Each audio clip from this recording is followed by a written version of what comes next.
25 days to go before the start of the new season, and I honestly have never been this excited about a new season. Like ever. Honest to God. I really haven't. We ran away with the league last season.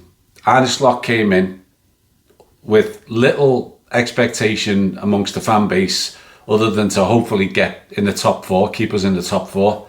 But Arne did so much more than that. We were doubters again after Jürgen left, and he turned us into believers in a matter of months. And an elite football team was being created and formed and improved before our eyes. It was quite spectacular to watch for a new man to come in a position considered impossible and to do what he did. And that was season one. That was with a new manager who'd never managed outside of the Netherlands. That was with no new signings other than Chiesa, who barely played. In his first season at England's biggest and most successful football club, who didn't know the players, didn't have time to work with the players, and were players that were having to learn his style, learn his techniques, learn his new methods. And it all came together so brilliantly, and we won the title in year one. We, the fans, learned on the job too. We saw how Arne Slot operates, what he expects from players, how he tweaks the tactics, how he wants every player to play the role, and how he evolved the roles of the likes of Gravenberch and Szoboszlai and Luis Diaz in multiple roles up front. And what we also saw is that Arne Slot knows exactly what he wants and exactly who he wants. And he did the same at Feyenoord. He came in and he took a lot of the current squad and he sold them on or moved them out, and he brought in players that fitted his football philosophy and his methodologies.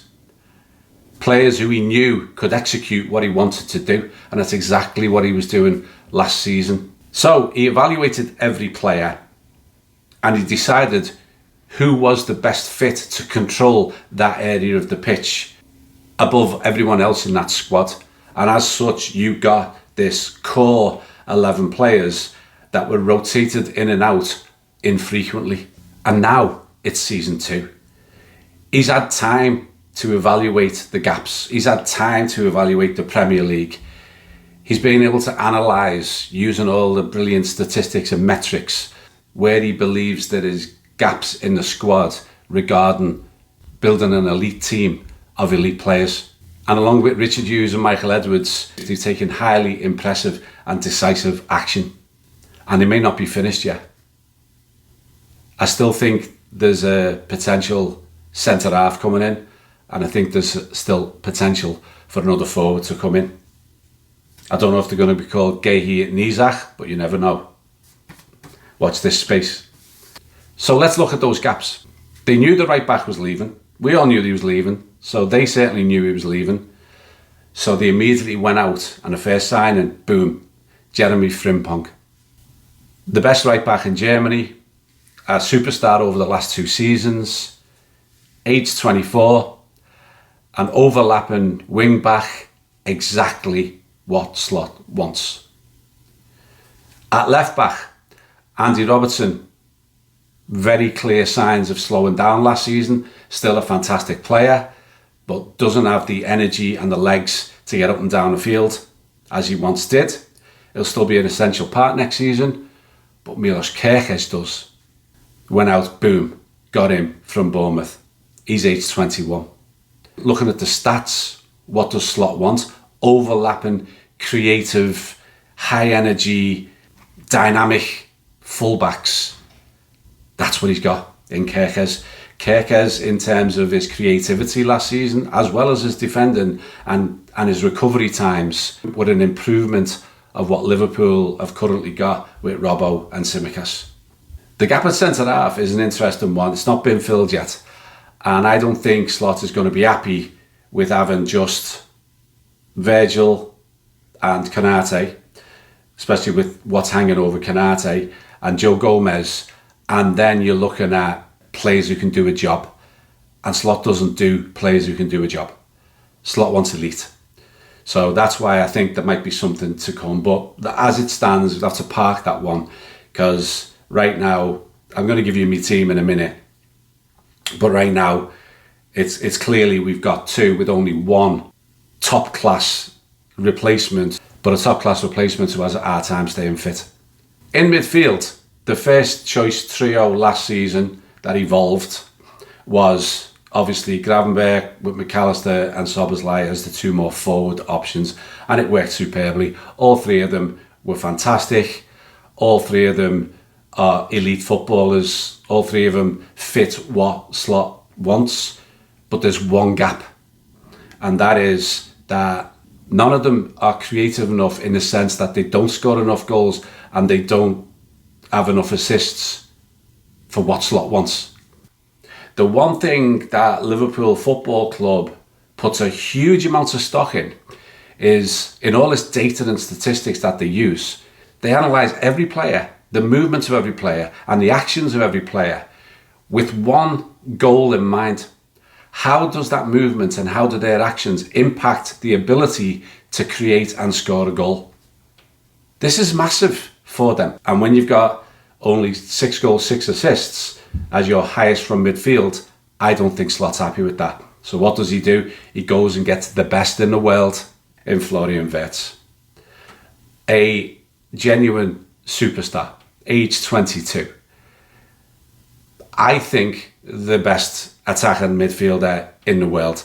And if you get to see, or if you've seen the Stoke 0 Liverpool 5 highlights, just take a look at what Wirtz does. He makes everything look so simple. He's just a brilliant elite player, and they're not difficult to spot when you see them, and he is one.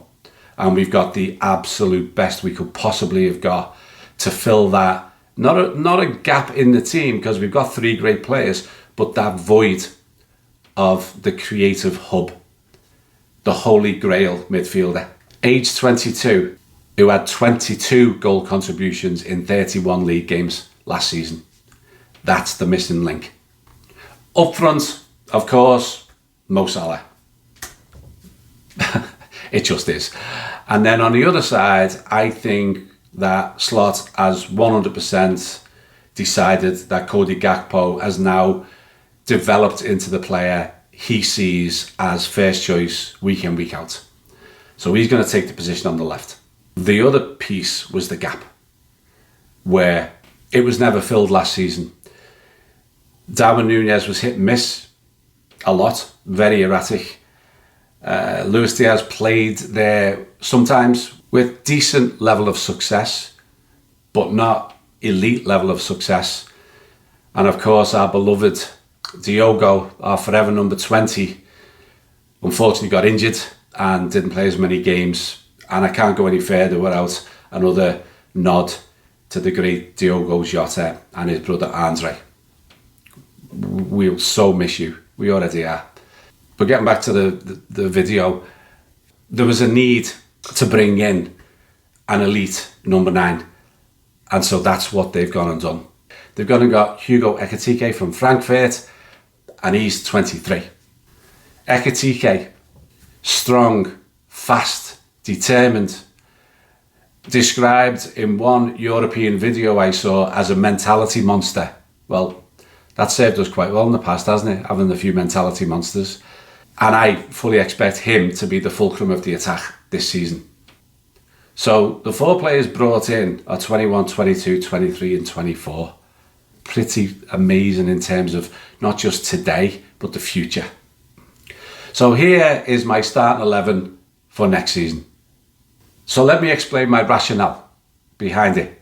First thing to say, goalkeeper, Alisson's a shoo-in. Marmadashvili will learn his trade and will play the Kelleher role. Probably give Alisson some more rests on occasion because he is injury prone. And so having some scheduled rest might be a good thing.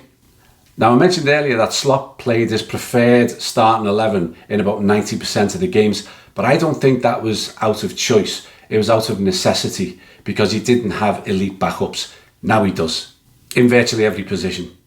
So while his first 11 will start the majority of the games, it won't be 90% for many. And it won't be 90 minutes for them either. Because I think rotation and rest will be far more evident this season. As I say, he didn't feel like he had options last season that could keep the team at the consistently high level if he brought some of the fringe players in. Now he does. You could see last season that towards the end, Mo Salah's numbers dropped off. Gravenberch wasn't himself. Szoboszlai looked knackered at times because they were being overplayed. And he knew that. But he wanted to keep them because they were the best. But this time, I think we're going to see each of those players and several others given far more rest, far more recovery time between games. So, for example, expect loads of game time for Conor Bradley, but as a backup to Frimpong. And he'll be backup in two ways. One, he will just be a one-to-one backup, so Frimpong will be taken out for some games and Bradley will be put in. But also, when Mo Salah is given a rest, Frimpong will be used in the Mo Salah position and Conor Bradley will replace Frimpong as right back. And they will operate in the exact same way, whether it's Frimpong and Bradley and Salah or Bradley and Frimpong, with both of them overlapping and underlapping each other to create havoc in the opposition box. The same is going to happen on the other side. So Kerkez is going to start the majority of games, but he will be pulled out and Andy Robertson will get a chunk of games and Tsimikas might come in occasionally. But the same thing, Kerkez and Gakpo will overlap and underlap each other. Both will drive into the box, both will put crosses in, and both will cause chaos down that side. Andy Robertson too, but I think Andy Robertson's game time will be significantly less than last season. In midfield, you've seen the three I've got there, doesn't include Szoboszlai. But I think Szoboszlai is going to be a very close fourth, and I think the four of them are going to rotate. I think these are going to be the main three. But I think Szoboszlai will come in for McAllister. He will come in for Vert at some points. I'll talk about Vert a bit in a minute. But once again, they will each have their time much more managed. And of course, you've got Curtis Jones, who will come in for game time. I think he is joint fifth option along with Endo. Endo knows his role. Endo will come in as a closer like he's done this season, and that works out perfectly well because it gives the elite four more rest, more recovery time. As for Harvey Elliott, I don't really know where he fits, and there's been no indication from Slot that Harvey's part of his plans, so really don't know. But if Harvey does stay, he's there as a really good option as a backup.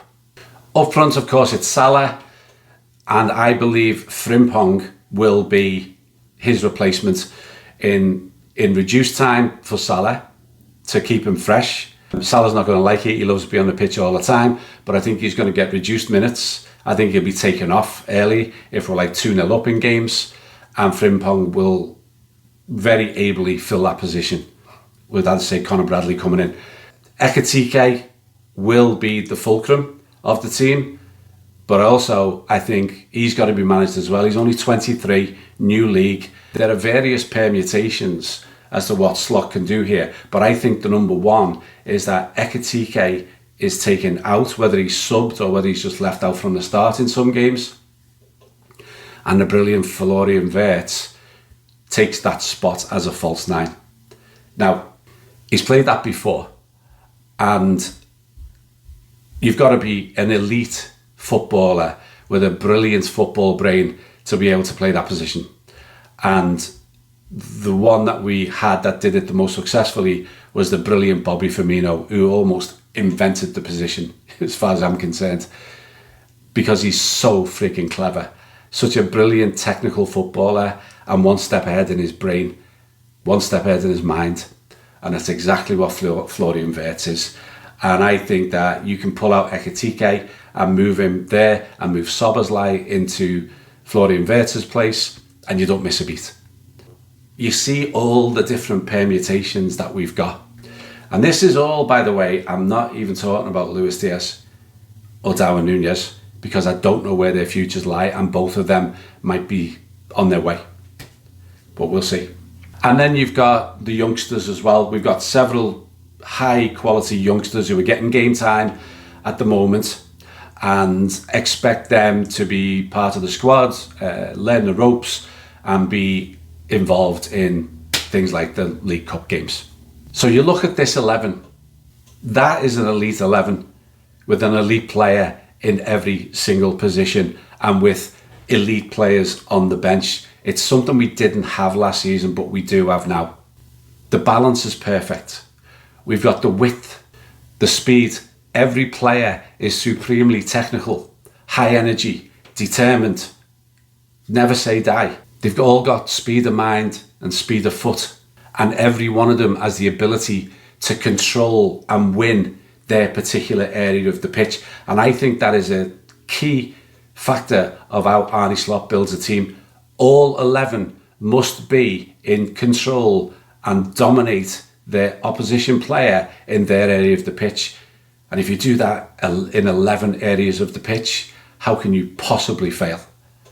I think that's what they're up to. That's what they're trying to achieve. And this team and the substitutes and the rotation that I mentioned is more than capable of doing that.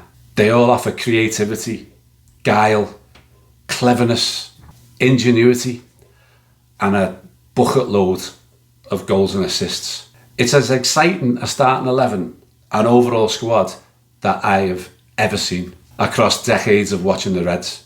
And I'm absolutely serious about that. Think about it. Have you ever seen a Liverpool squad with this level of quality, with this number of world-class players in every single position on the field? If you have, let me know, because I can honestly say I haven't. The new season is 3.5 weeks away as I post this video, and I absolutely cannot wait to see this squad in action. You'll never walk alone. Cheers to that.